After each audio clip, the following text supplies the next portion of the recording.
Bonsoir, bienvenue au Cinéma La Clé. Donc on est très heureux d'accueillir Marie-Monique Robin pour la présentation de son film Qu'est-ce qu'on attend. Voilà, je vais la laisser vous dire quelques mots pour présenter son film. Voilà, bonsoir. Alors déjà, je voulais vous dire que malheureusement, je ne pourrais pas rester après le film parce que je vais à Soir 3 pour parler du film. Et donc, je me suis dit que c'était important, n'est-ce pas? Je proposais de... Bon, je vais vous présenter le film et peut-être vous avez déjà, puisque c'est possible, hein, 2 ou 3 questions avant le film, faire l'inverse.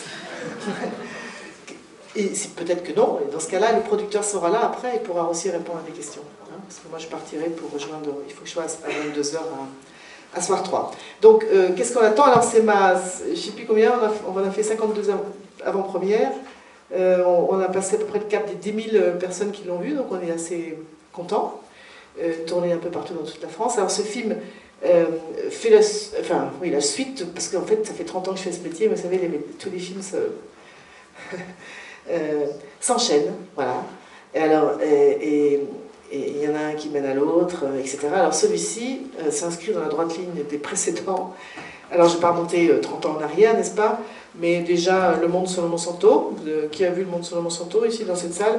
Ah ben voilà, qui c'est qui l'a vu 2 fois? Alors bon, Le Monde sur le Monsanto, c'est le film le plus connu de toute une série qui s'accompagnait aussi de livres hein, sur le modèle agro-industriel. Ensuite, à partir de 2012, j'ai commencé à essayer de répondre à cette question, est-ce qu'on peut faire autrement? Question d'autant plus légitime que souvent on entend que non. Vous savez, c'est la fameuse phrase de Madame Margaret Thatcher, qui apparemment inspire d'autres leaders politiques de ce pays, vous voyez ce que je veux dire, qui a dit que « there is no alternative », il n'y a pas d'alternative. Tina. Bon, bref. Donc la question c'était, est-ce qu'on peut nourrir le monde sans pesticides, étant donné qu'on dit qu'on ne peut pas et qu'on ne pourrait pas. Ce à quoi j'ai toujours dit qu'on oublie de dire qu'on ne nourrit pas non plus avec. Bon, j'ai oublié de le dire, mais bon, bref. Donc c'était un film et un livre qui s'appelait Les Moissons du Futur, passé sur Arte. Tous ces films sont passés ces dernières années, beaucoup sur Arte, hein, la majorité. Et ensuite j'ai continué de tirer la pelote, c'était Sacrée Croissance, aussi un film et un livre, aussi passé sur Arte, qui questionnait le dogme de la croissance illimitée, en s'interrogeant, est-ce qu'on peut continuer à promouvoir un modèle fondé sur la croissance illimitée de la production et de la consommation, alors que les ressources de la planète sont limitées, et que sa capacité à encaisser les déchets que nous produisons a aussi atteint un point de saturation évident. Alors l'un des plus gros déchets que nous produisons, ce sont bien sûr les gaz à effet de serre qui provoquent le dérèglement climatique. Alors j'avais fait un tour du monde à l'époque, le film est sorti en 2014, j'étais allée au Canada, à Toronto, en Argentine, à Rosario, montrant de belles initiatives d'agriculture urbaine très abouties, avec le soutien des municipalités d'ailleurs. J'étais allée au Népal et au Danemark, montrant aussi de très belles initiatives de transition énergétique. J'étais allée à Fortaleza au Brésil et en Bavière en Allemagne, montrant des histoires de monnaie locale aussi très abouties. Et j'avais terminé au Bhoutan. Vous savez, ce petit royaume qui a remplacé le produit intérieur brut par le bonheur national brut, nouvel indicateur de richesse. Donc ce film passe sur Arte, après je commence une tournée, comme je fais souvent avec mes films, j'arrive en Alsace, dans une ville qui s'appelle Thann, à côté de Mulhouse, et il y avait 300 personnes, et il y avait une projection du film, et à la fin, il y a un monsieur qui vient me voir et qui me dit « Tout ce que vous racontez dans votre film, nous le faisons déjà dans notre commune, tout près d'ici. » Bon, j'étais un peu vexé quand même, il faut dire. De me dire finalement, je fais le tour du monde, c'est pas bon pour mon empreinte écologique et tout ça, et en fait, on me dit qu'il y avait tout ici en France. Alors je suis allée voir, j'ai fait ce qu'on appelle un repérage dans notre jargon, en février 2015, et là, je me suis dit, oui, je vais faire un film, et j'ai eu très vite envie de le faire pour le cinéma, parce que c'était une histoire où je voulais que ce soit les gens qui racontent l'histoire, qui la portent, et qu'on se mette dans un fauteuil, et dans le noir, et qu'on plonge dans cette chronique de cette commune alsacienne qui s'appelle donc, vous allez voir, Ungersheim. J'ai filmé entre mai 2015 et février 2016. Voilà. Parce qu'au départ, c'était un documentaire pour la télévision qui s'appelait Sacré Village. Tout à fait. Alors, j'ai commencé par faire, dans un premier temps, premier réflexe, je vais faire comme d'habitude, je vais faire un 52 minutes, un documentaire pour la télé, qui est passé sur France 3, et où je suis à la TV. donc avec du commentaire, enfin un documentaire, voilà. Et là, je me suis dit que c'était vraiment trop dommage, et donc retournage, remontage, et voilà. C'est vraiment un tournage différent, vous n'avez pas forcément repris les images du premier ou, Ah si, il y a des images qui sont communes, mais c'est tout. Voilà, il y a des tournages qui sont totalement inédits, enfin qu'il n'y avait pas dans la version 50 000, et surtout il y a tous les tournages faits en studio où les gens racontent l'histoire, parce que moi je n'apparais pas du tout. C'est vraiment une autre écriture, et c'était ça le défi, c'était de raconter l'histoire de ce village assez extraordinaire, sans que moi je ne sois présente, et je ne suis pas présente. Voilà. Donc, voilà. Donc, est-ce que vous auriez des questions? Parce que moi, je dois partir que vers 9 heures. Donc, est-ce que vous avez des questions déjà avant de voir le film? Alors, oui. Une petite question sur ce que vous venez de dire à propos de l'écriture, parce que oui. je trouve que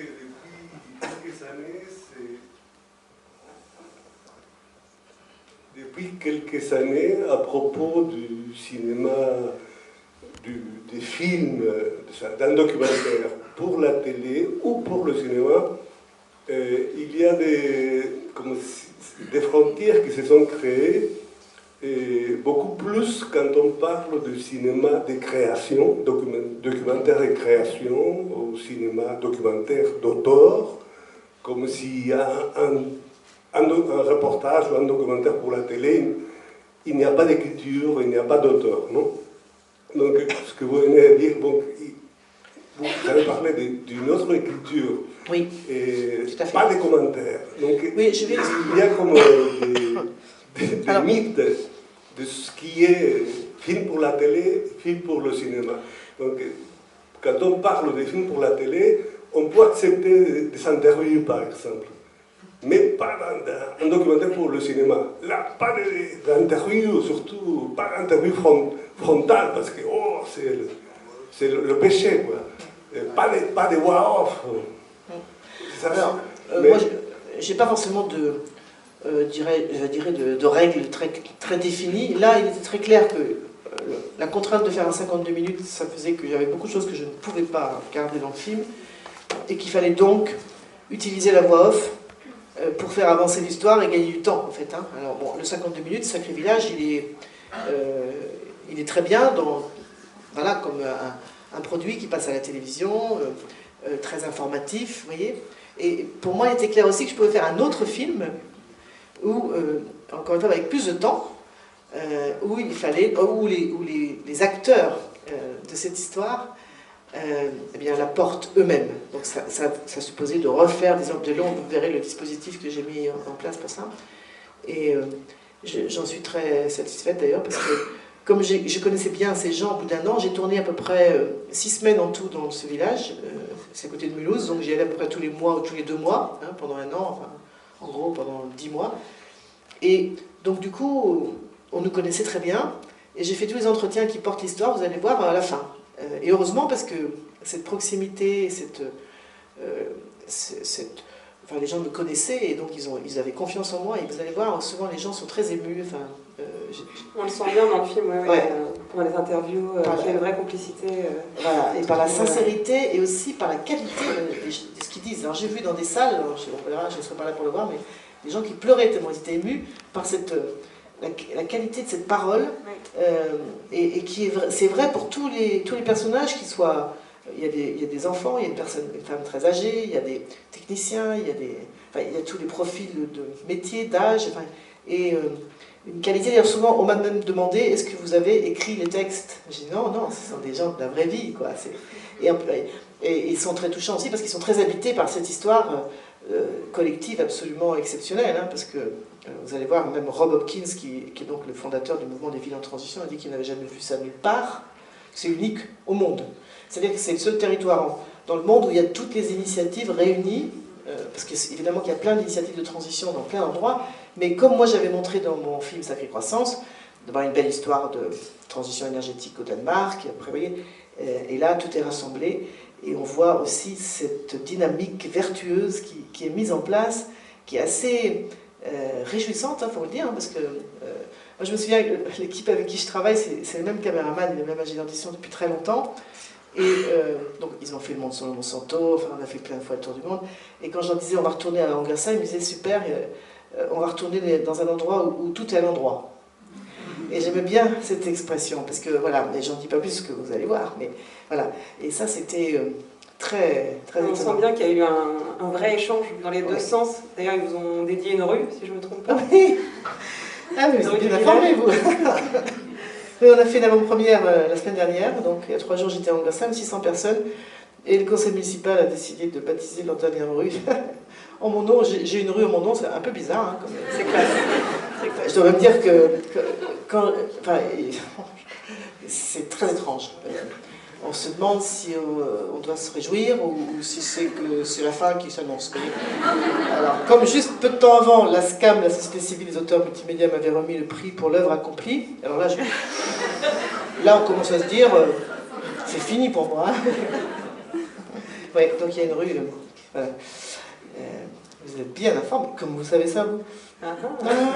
J'ai écouté votre interview sur France Inter. Ah oui, parce que j'ai dit ça off. Oui, dimanche dernier, il y avait 1 heure d'émission sur le film. Vous savez, dans l'émission Demain la veille, il y avait Patrick Vivray avec moi, et je vous invite à l'écouter cette émission parce que c'était super avec Patrick et tout ça. J'aime beaucoup aussi Patrick Vivray, le philosophe, hein, pour ceux qui connaissent, je sais pas. Et pendant une pause, je peux commencer venu, puis hop, elle en profite pour moi. Voilà, oui, d'accord, c'est ça. Une autre question, éventuellement, voilà. Est-ce que vous sentez des évolutions au niveau des politiques? Voilà, parce alors. En local, ça bouge, mais en haut, ça fait semblant de bouger, je dirais. Ouais. Alors, le film que vous allez voir, je dis souvent que c'est un hommage, à ceux que j'appelle les lanceurs d'avenir. Alors moi, j'ai beaucoup défendu et soutenu les lanceurs d'alerte, vous savez, tous ceux qui, de là où ils sont, dans les entreprises ou les scientifiques, risquent leur travail, et parfois plus, pour dénoncer des dysfonctionnements majeurs. Je continuerai de le faire. Je vous informe que je prépare un nouveau film pour Arte sur le Roundup. Vous voyez, je ne laisse pas tomber mes vieilles amours, comme ça. Et voilà, mais je dis aussi que il faut soutenir ceux que j'appelle les lanceurs d'avenir, c'est-à-dire ceux qui montrent qu'on peut faire autrement, ici et maintenant. Et même c'est impératif et urgent, parce que par rapport il y a quelques années, où je suis venu d'ailleurs présenter ici le Monde sur Monsanto il y a quelques temps, ou d'autres représentants quotidiens, entre-temps il y a eu 5-6 ans qui sont passés, et j'ai vraiment compris que nous étions dans une situation d'urgence absolue, et c'est-à-dire que le réchauffement climatique est en marche, la biodiversité est largement menacée, vous avez vu, c'est confirmé par le dernier rapport du WWF, qui dit que 50% des vertébrés ont disparu au cours des 40 dernières années. Enfin, c'est énorme, et c'est unique aussi dans l'histoire de l'humanité.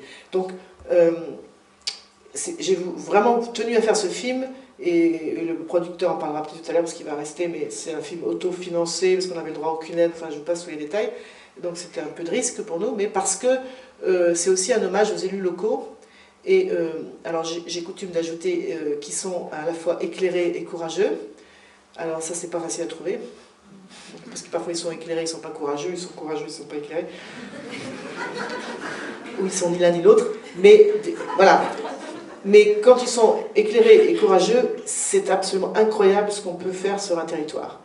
Et mettre en marche cette dynamique donc, de transition, comme vous allez voir dans le film. Alors, et ça, je pense que c'est très important de le faire au niveau local, tout simplement parce que la nouvelle économie qu'on veut voir émerger, qui ne sera plus une économie fondée sur la croissance et toujours plus, ce sera plutôt une économie fondée sur le soin, ce qu'on appelle le care en anglais. Eh bien, si on veut la mettre en place et changer de paradigme, y compris dans nos têtes, le meilleur endroit pour commencer, c'est là où on vit. Donc dans les quartiers où on vit, dans les territoires où on vit. Donc c'est pour ça qu'il faut commencer par là. Et on comprend aussi avec ce film, vous verrez que quand les élus locaux accompagnent et encouragent, on gagne évidemment beaucoup de temps. Alors au niveau national, en revanche, je pense que c'est très verrouillé, pour plusieurs raisons, que j'ai décrites dans des films et livres précédents. Trop grande proximité de ceux qui dirigent au niveau national avec ceux qui ont intérêt à maintenir le système en place. Les fameux 1% dont parlaient les indignés, mais c'est un chiffre qui a été repris dans un autre rapport qui a été publié par Oxfam, qui a dit que aujourd'hui moins de 100 personnes possèdent autant que 3,5 milliards et que les 1% les plus riches possèdent autant que la moitié du patrimoine mondial. Il y a une réalité, il y a une minorité qui a intérêt, et qui vit dans sa bulle, vraiment dans le sens premier du terme, parce que c'est aussi une bulle de spéculation, enfin c'est une bulle de très court terme, et qui a intérêt à maintenir ce système en place. Il y a une très grande proximité, malheureusement, entre ceux qui nous dirigent et ces gens-là qui font aussi un lobbying absolument incroyable, etc. L'autre problème que je vois, c'est un problème simplement aussi de formatage intellectuel. Monsieur Hollande, Monsieur Valls et tous les autres, tous les aspirants à ceux qui se battent pour aller à l'Élysée, ils ont été formés dans les années, enfin au XXe siècle, hein, donc un paradigme qui est complètement obsolète, qui ne correspond plus du tout à la réalité dans laquelle nous sommes. C'est aussi un problème idéologique et de formatage. Et malheureusement, il faudrait que véritablement la nouvelle génération arrive aux manettes, parce qu'elle a intégré, je le vois très souvent quand je fais des interventions dans les grandes écoles, ça m'arrive régulièrement de présenter mes films, Normal Sup, etc. Et comment il y a une minorité de plus en plus grandissante qui a intégré les limites, qui a intégré tout ça, et qui déjà, voilà, et disons, libéré d'un certain nombre de choses qui caractérisent la génération, la mienne par exemple, je suis née en 60. Voilà. Donc, comment faire pour que la minorité qui bloque avec tous les relais politiques qu'ils ont, qui sont très puissants, comment arriver à la toucher, c'est ça le problème. Donc, moi je ne vois pas d'autre solution que de développer ce modèle alternatif et bien là où on est, localement, en espérant qu'on soit suffisamment nombreux pour qu'à un moment, ce qui était minoritaire devienne majoritaire. Et ça, dans l'histoire, c'est déjà arrivé. On est un peu déprimé, etc. en ce moment, parce que c'est vrai qu'il y a plein de raisons de l'être, hein, pas beaucoup de raisons d'être très optimiste, il faut dire.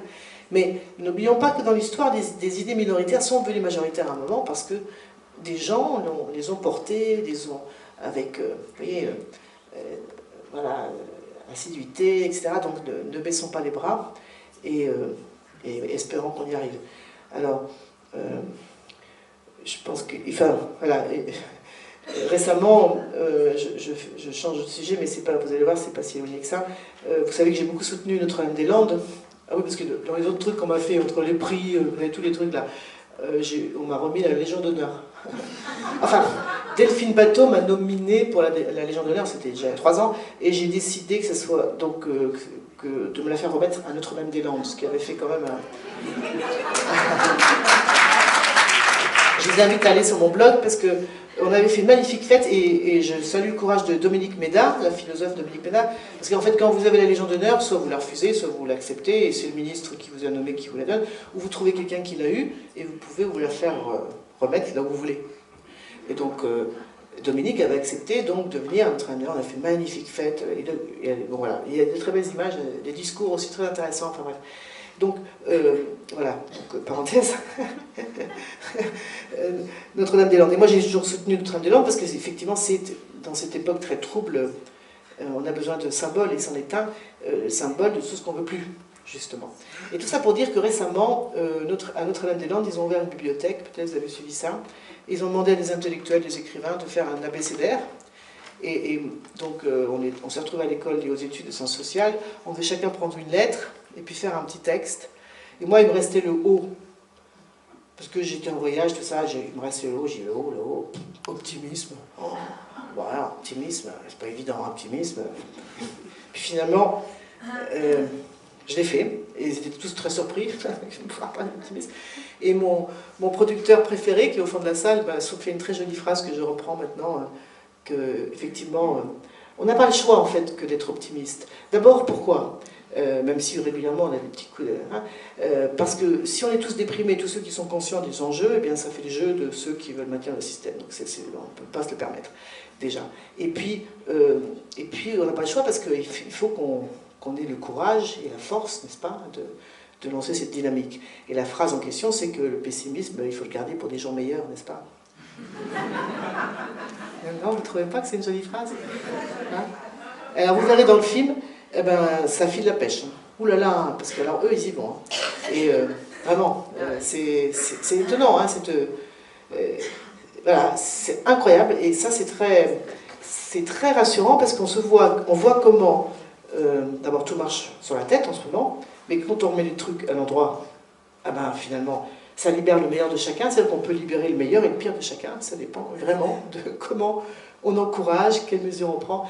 Et là, leur bonheur, vraiment, parce que c'est ce qu'ils disent, mais c'est ce qui ressort, une espèce de joie de faire des trucs ensemble, d'avoir une vision pour l'avenir, de travailler pour le bien commun, eh ben, c'est vraiment incroyable. C'est pour ça qu'on me demande régulièrement si c'est des acteurs, parce que c'est assez étonnant, parce que sinon, c'est pas des acteurs. C'est vrai que ce qui est impressionnant, c'est au-delà de l'impact écologique, c'est l'impact social.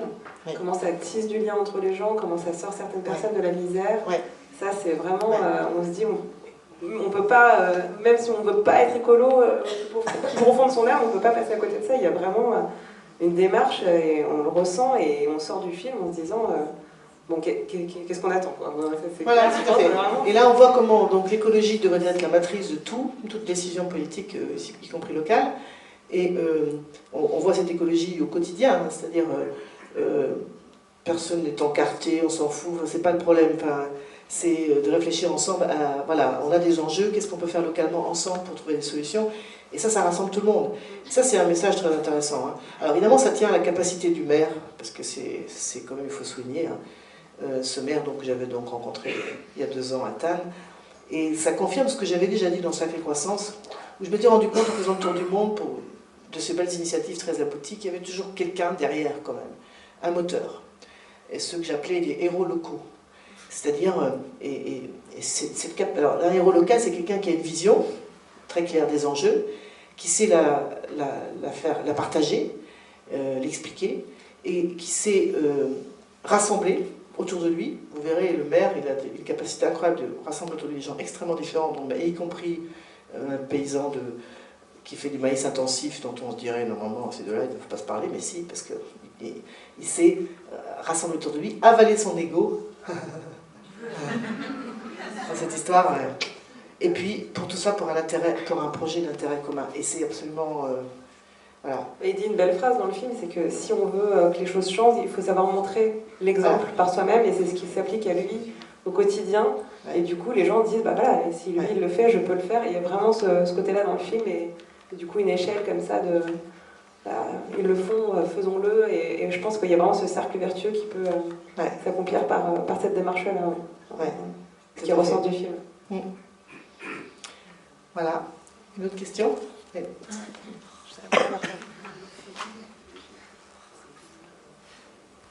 Bon, je voulais vous féliciter quand même pour tout ce travail que vous faites depuis des années et des années et des années. Et, oui. Voilà. Et ça fait quand même... je vous ai déjà félicité une fois à Die, quand vous êtes venu à Die. Ah oui, d'accord. Voilà. Okay. C'est un bel endroit là-bas aussi. Hein. C'est un très bel endroit à Die, voilà. Diandrome. Et la question, c'est... et le prochain projet, c'est quoi? Ah ben, je vous fais donc... Excusez-moi. Parce qu'il faut contribuer. Je fais un film... aux gens qu'on peut contribuer. Je fais un film sur votre site, on peut contribuer. Oui, ben on peut contribuer, alors, puisque vous en parlez, à celui-ci. Alors nous, on a besoin de faire de la publicité pour ce film, mais on n'a pas les moyens. Donc on a trouvé une idée, mais j'en ai pas là, mais peut-être David, tu peux m'en donner un. On a fait des petits sacs qui sont des petits sacs en coton bio équitable, où c'est marqué qu'est-ce qu'on attend dessus. Et, vous verrez, on reconnaît des... J'en dis pas plus. Et ça, vous pouvez donc... les acheter sur internet, ou là il y en aura quelques-uns ce soir oui, à la fin de la projection. Voilà, et ça permet, l'idée c'est que on veut, alors déjà il y en a 1000 qui sont partis parce qu'ils sont très jolis, enfin c'est tote bag quoi en fait, hein. Et l'idée c'est que partout on ait ça, qu'est-ce qu'on attend, et qu'on se parle, et qu'on marche partout, et qu'est-ce qu'on attend, bon ça c'est merde de parler du film aussi, enfin, voilà. C'est pas marqué que c'est un film, hein, donc c'est aux gens de le dire, mais enfin voilà. Et voilà, alors c'est tout ce qu'on va faire pour l'instant, enfin ça plus des affiches, en espérant que le bouche à oreille marche suffisamment pour qu'on ait les 100 000 entrées qu'il nous faut pour récupérer l'argent qu'on a investi. Voilà. Le sac que vous pouvez avoir derrière vous. Voilà, regardez derrière vous, voilà, qu'est-ce qu'on attend. Voilà, et puis pour le film sur le Roundup, qui inclut, donc qui va être prêt pour le printemps prochain, il sera sur Arte, c'est pas dans le cinéma. Eh bien, il y aura une partie aussi, peut-être vous avez suivi qu'il y a eu à La Haye, il y a un mois, le tribunal Monsanto, dont j'étais la marraine, enfin bref, c'est toute une histoire, et je l'ai filmé, et ça sera aussi dans le film, parce que c'est toute la question non seulement du Roundup, évidemment, mais aussi de la difficulté de la justice et des victimes d'aborder ce genre de crime. Voilà, disons-le comme ça. Voilà. Et là, on va lancer une souscription, très certainement. On est en train de faire le point à partir de janvier. Vous verrez ça sur notre site. Préachat de DVD, comme on a fait avant pour les films, les productions télé. Voilà.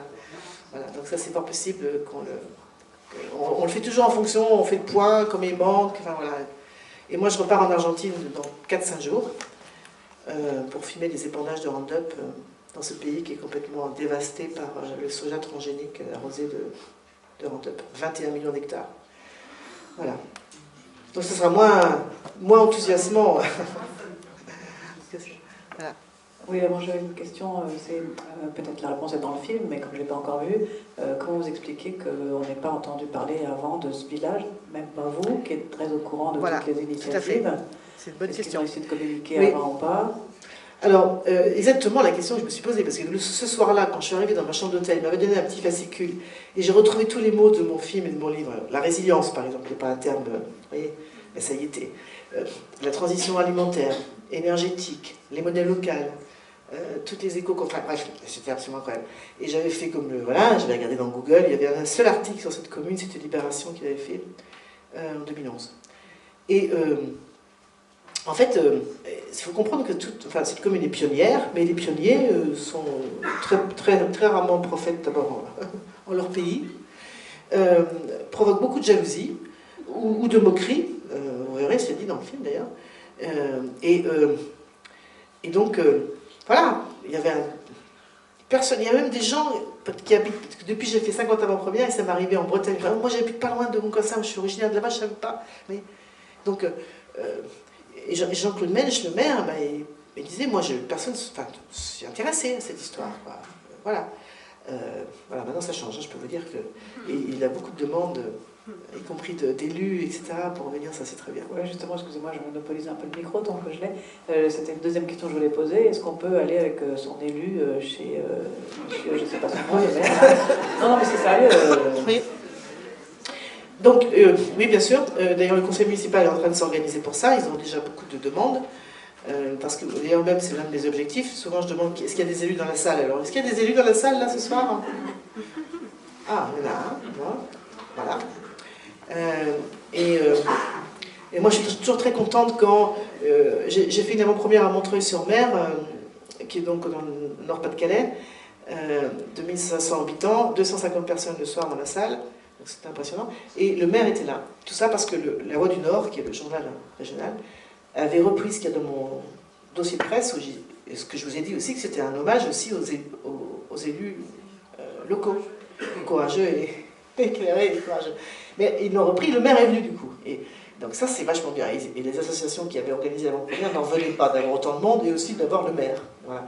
Donc, donc je pense qu'ils vont mettre la priorité là-dessus, à Ungersheim. C'est-à-dire devant toutes les demandes, de privilégier les demandes qui émanent de conseils municipaux, d'élus, etc. Parce qu'il y a plein de questions aussi très concrètes que vous aurez sûrement à la fin, comment ils ont financé ça, comment ils ont fait... Bon, j'en parle pas dans le film parce que c'est un peu fastidieux, mais c'est des questions auxquelles je réponds après, parce que cette commune n'est pas du tout endettée, enfin vous verrez, c'est absolument étonnant, quoi. Ils ont créé une centaine d'emplois, ils n'ont pas augmenté les impôts, et ils émettent moins de gaz à effet de serre, et ils économisent 120 000 € par an, enfin, après le fonctionnement. Donc, vous voyez, qu'est-ce qu'on attend, vraiment, hein.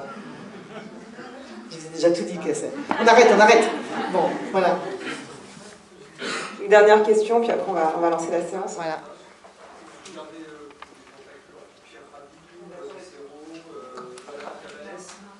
Oui. J'ai entendu Pierre Rabhi. Oui, Valérie Cabanès, Colline Serrault, Qu'est-ce que je fais avec eux? Oui, ouais, vous êtes toujours en lien, mais je crois. Oui, bien sûr. Bah oui, bon, Pierre, je vois moins parce qu'il commence à être un peu fatigué, mais Valérie, elle est associée au tribunal Monsanto. Elle vient de sortir un livre très intéressant d'ailleurs sur le crime d'écocide. Oui. Il y a Bérive aussi qui est là. Oui. Nicolas Hulot. Oui. Les Verts. Etc. Voilà. Donc, oui, bien sûr. Alors, les mouvements des colibris viennent de promouvoir le film sur leur réseau. La Fondation Nicolas Hulot fait un papier. Il y a WWF, il y a Alternativa, enfin tous ces réseaux relais. Donc, j'espère que ça va faire que les gens iront voir leur cinéma pour le programmer. En attendant, il y a une bande-annonce que vous pouvez regarder qui est à la fois sur Allociné et Sur aussi notre site. sur voilà, notre site. Voilà. Si vous allez sur m2rfilm.com, en bas c'est télécharger un dossier de presse, il y a des flyers, enfin, voilà, si vous voulez faire circuler l'info. Il y a une page Facebook du film. Qu'est-ce qu'on attend, le film? Voilà, faites-la circuler, voilà.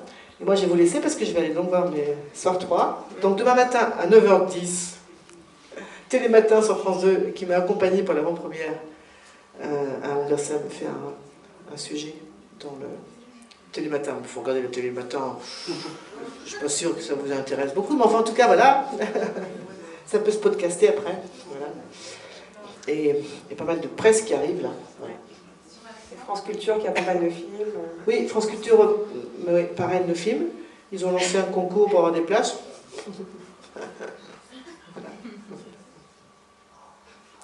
Bah, merci beaucoup. On va vous laisser.